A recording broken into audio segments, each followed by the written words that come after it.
Elliot's phone buzzed on the cluttered table, the screen flashing with his sister's name, Lila. He ignored it, the sting of her silence sharper than any blade. He hadn't been invited to her baby shower, and the rejection burned like a wound that wouldn't heal. In the heart of Brooklyn, where the city's pulse thrummed through graffiti-streaked walls and neon-lit bodegas, Elliot Carter sat in his tiny studio apartment, surrounded by half-finished canvases. His paintbrush hovered over a portrait of a family, faceless, fragmented, much like his own. At 28, Elliot was a whirlwind of color and chaos, an openly gay artist whose vibrant murals adorned local cafes, but whose heart carried the weight of a family that never quite understood him. His curly brown hair fell into his eyes as he worked, his slim frame hunched over the easel, pouring his loneliness into every stroke. Lila, his older sister by 3 years, had always been his anchor. Growing up in their conservative upstate New York town, she'd shielded him from their parents' disapproval when he came out at 16. She'd driven him to art classes, cheered at his gallery shows, and promised they'd always be a team. But now, with her first child on the way, she'd shut him out. No call, no text, no invitation to the baby shower happening tomorrow in her sleek Manhattan loft. The silence was deafening, and Elliot couldn't shake the feeling that he'd lost her for good. He set the brush down, his hands trembling. The apartment smelled of turpentine and coffee, the air thick with the weight of his thoughts. Outside, the city buzzed with life, couples laughing, taxis honking, the distant strum of a busker's guitar. But inside, Elliot was unraveling.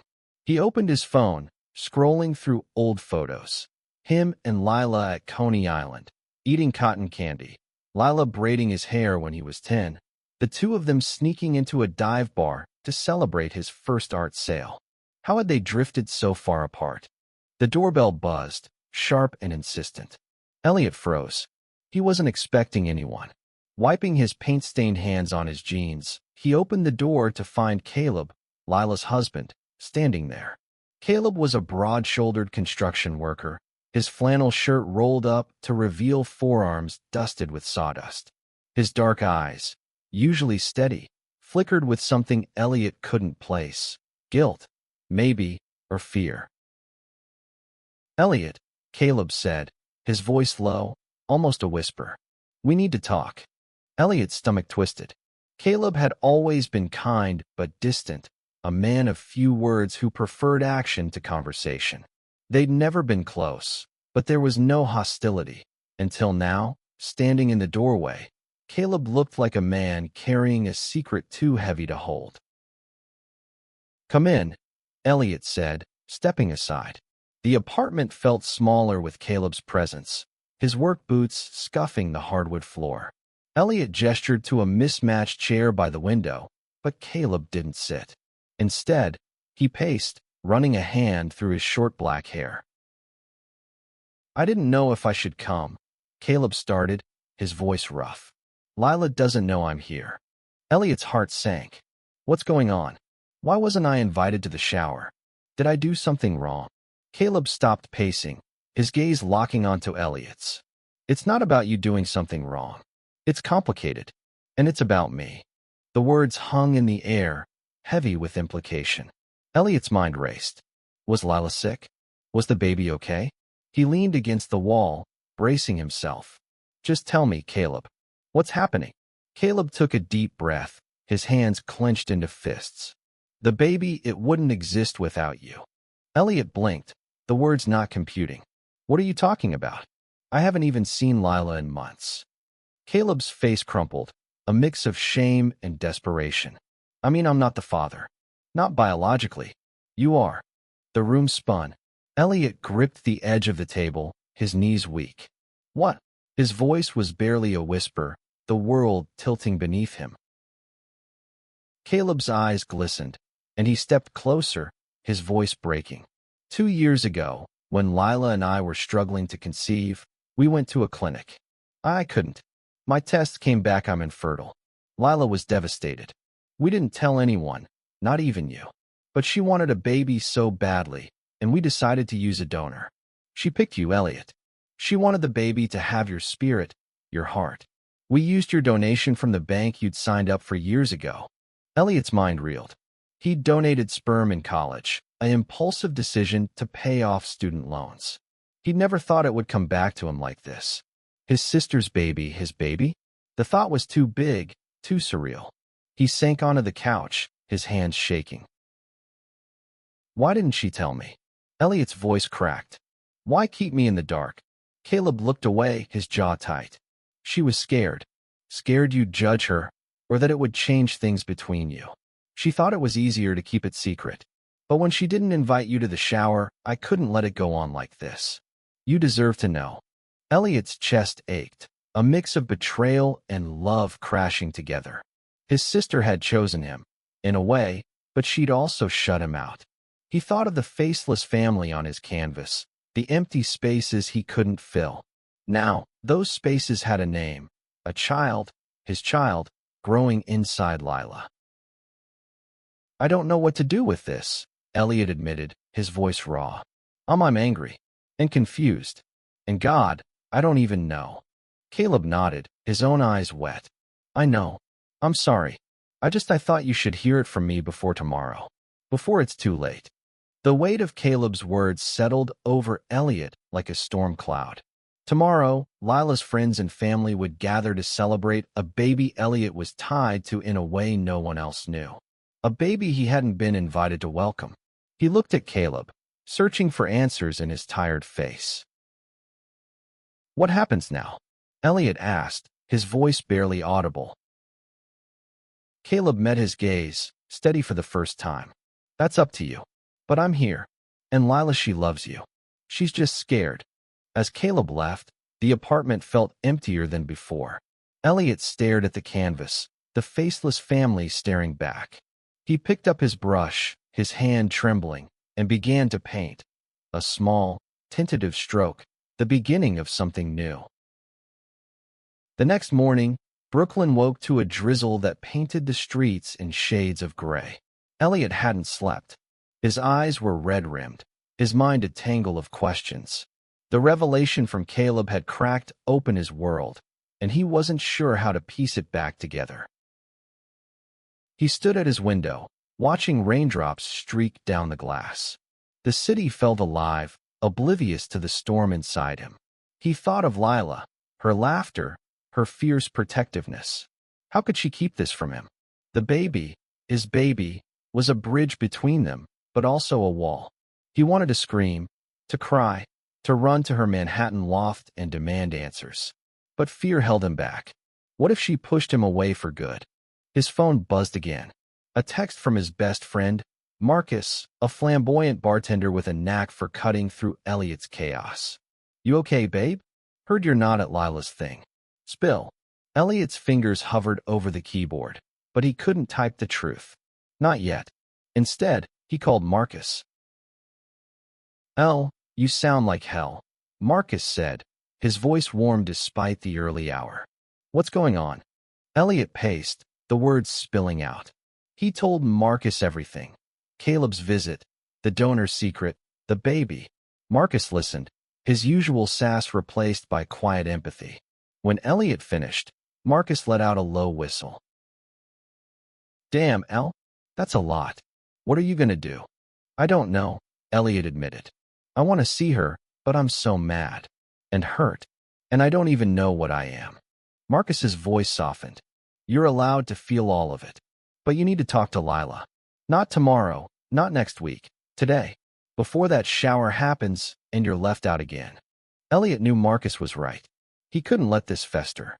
He grabbed his jacket, the rain now a steady patter outside. "I'm going to her place," he said, more to himself than Marcus. "Good," Marcus replied. "And Elle, you're not alone in this. Call me after, okay?" The subway ride to Manhattan was a blur. Elliot's heart pounded as he navigated the crowded streets, the rain soaking his hoodie. Lila's loft was in a trendy part of the city, all glass and steel, a far cry from their childhood home. He buzzed her apartment, his hands shaking. Lila opened the door, her eyes widening. She was radiant, her pregnant belly prominent under a soft sweater, her blonde hair pulled into a messy bun. "Elliot, what are you doing here?" He stepped inside, the loft warm and filled with the scent of vanilla candles. Balloons and streamers were already set up for the shower, a pastel explosion of pinks and blues. "We need to talk," he said, his voice steady despite the storm inside. Lila's face paled. "Caleb told you, didn't he?" Elliot nodded, his throat tight. "Why didn't you tell me, Lila? Why shut me out?" She sank onto the couch, her hands cradling her belly. "I was scared. Scared you'd think it was weird, or that you'd feel obligated. I wanted this baby to be mine and Caleb's, no complications. But I chose you because you're my brother. I wanted a piece of you in our family." Her words hit like a wave, equal parts love and betrayal. Elliot sat beside her, the distance between them feeling like miles. "You should have trusted me," he said, his voice breaking. "I would have been there for you. For the baby." Lila's eyes filled with tears. "I know. I messed up. I thought keeping you out would make it easier, but it didn't. I miss you, El. I've missed you every day." The air between them crackled with unspoken words. Elliot wanted to stay angry, but seeing Lila's vulnerability, her fear, softened him. "I'm here now," he said quietly. "But I need to understand. What does this mean for us?" "For the baby." Lila reached for his hand, her grip warm and familiar. "It means your family. More than ever. I don't know what role you want, but I want you in our lives." In her life. Her. Elliot's heart skipped. Lila smiled through her tears. "Yeah, a girl. We're naming her Nora." Nora. The name settled into Elliot's chest, a spark of something new. He imagined a tiny face, a piece of him and Lila woven together. But the moment was cut short by the doorbell, guests arriving for the shower. Lila stood, wiping her eyes. "Stay," she said. "Please." Elliot hesitated, the weight of the moment pressing down. He wasn't ready to face a room full of strangers, not with this truth still raw. "I need time," he said. "But I'll come back. I promise." Back in Brooklyn, Elliot's apartment felt like a sanctuary in a cage. He sat at his easel, staring at the canvas where the faceless family was slowly taking shape. A girl, Nora, now had a place in his mind, her presence both a gift and a question. He painted her as a burst of color, a swirl of light against the gray of his doubts. The days that followed were a blur of emotion. Elliot threw himself into his art, his murals blooming across the city, vibrant, defiant, a reflection of his heart. But every stroke was laced with thoughts of Lila, Caleb, and Nora. He hadn't returned to Lila's loft, not yet. The truth was too big, too fragile.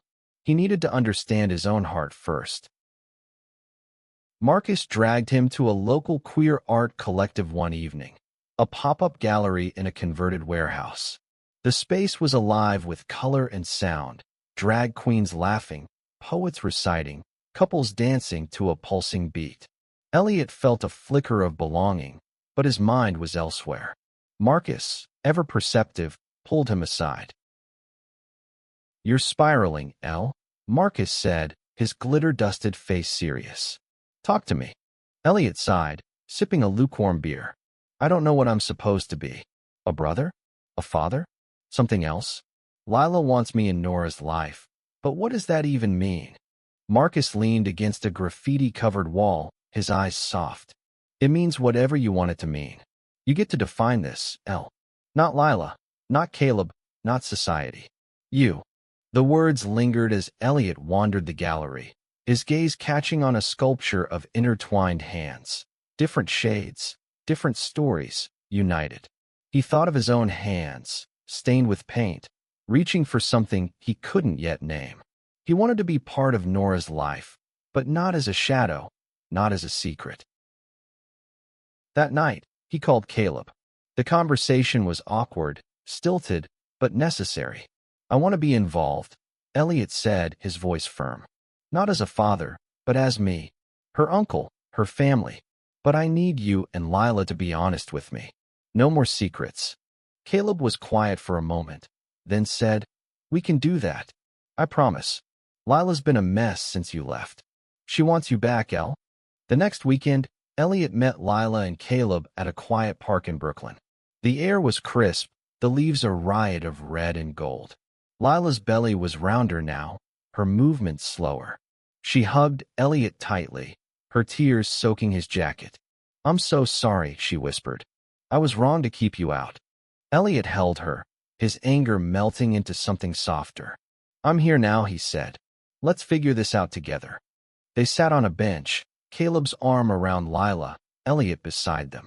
They talked, really talked, for the first time in months. Lila shared her fears about motherhood, her guilt over the secret. Caleb admitted his own insecurities, his fear of not being enough. And Elliot spoke of his art, his identity, his hope for a family that didn't fit neatly into boxes but was real all the same. As the sun dipped below the skyline, Lila placed Elliot's hand on her belly. He felt a kick, small but fierce, and his breath caught. "That's Nora," Lila said, smiling. "She's already got your spirit." Elliot laughed, tears stinging his eyes. For the first time, he saw a path forward. Not clear, not easy, but possible. He wasn't just a brother or a donor. He was Elliot, and that was enough. Months passed, and winter settled over New York, blanketing the city in snow. Elliot's life found a new rhythm. He and Lila rebuilt their bond, piece by piece, through late-night calls and coffee dates. Caleb, too, became less of a stranger, sharing stories of his construction projects and even asking Elliot to paint a mural for Nora's nursery. The mural became Elliot's obsession. He worked in Lila's loft, transforming a blank wall into a dreamscape of stars and colors, a world where Nora could imagine anything. Every brushstroke was a promise, to be there, to be himself, to love without conditions. Lila watched him work, her eyes bright with gratitude. "It's perfect," she said, her voice thick. "You're perfect." Elliot blushed, waving her off. "Just doing my Uncle duties."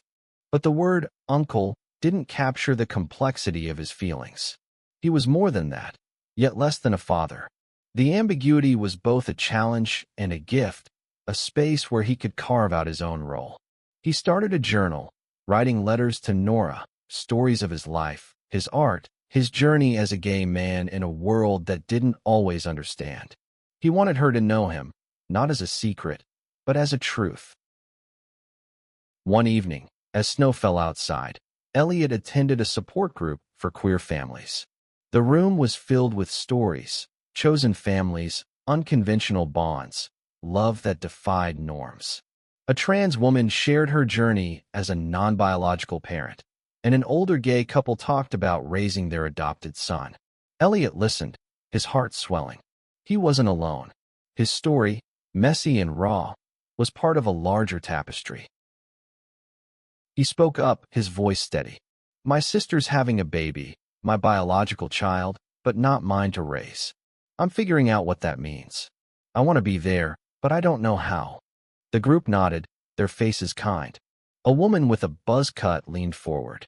"You don't have to have all the answers now. Just show up. That's what family does." Her words stayed with Elliot as he walked home through the snow, the city glowing under streetlights. He thought of his childhood, the slurs thrown at him in school, the silence from his parents when he came out. Lila had been his lifeline then, and now he could be one for Nora, not as a father, but as a beacon of love and acceptance.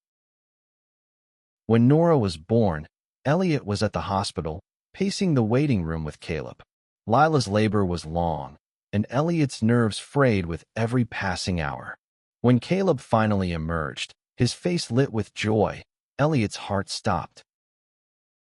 "She's here," Caleb said, pulling Elliot into a hug. "She's perfect." Elliot met Nora in the quiet of Lila's hospital room. She was tiny, her eyes scrunched shut, her tiny fist curled against her cheek. Lila handed her to Elliot, and he held her, his heart swelling. "Hey, Nora," he whispered. "I'm your Uncle Elliot. I'm going to paint the world for you." Nora's first year was a whirlwind of firsts. Her first smile, her first word, L. To Elliot's delight, her first wobbly steps. Elliot was there for it all, his camera filled with photos, his heart full of a love he hadn't known was possible. He and Lila grew closer than ever, their bond forged anew through honesty and vulnerability. Caleb, too, became a friend, their shared love for Nora bridging the gap between them. Elliot's art flourished. His murals became a sensation, featured in local papers and even a national art blog. He painted Nora into his work, never her face, but her spirit, a burst of light in every piece. At a gallery opening, he stood before a crowd, his latest mural unveiled, a vibrant tapestry of hands reaching for a star, symbolizing family in all its forms. "This is for my niece, Nora," he said, his voice steady. "And for everyone who's ever felt like they don't fit. Family isn't just blood, it's love, it's choice, it's showing up." The crowd applauded, and Lila, holding Nora, beamed from the front row. Caleb stood beside her, his arm around her shoulders. Elliot caught their eyes, and for a moment, the world felt whole. But the journey wasn't without pain.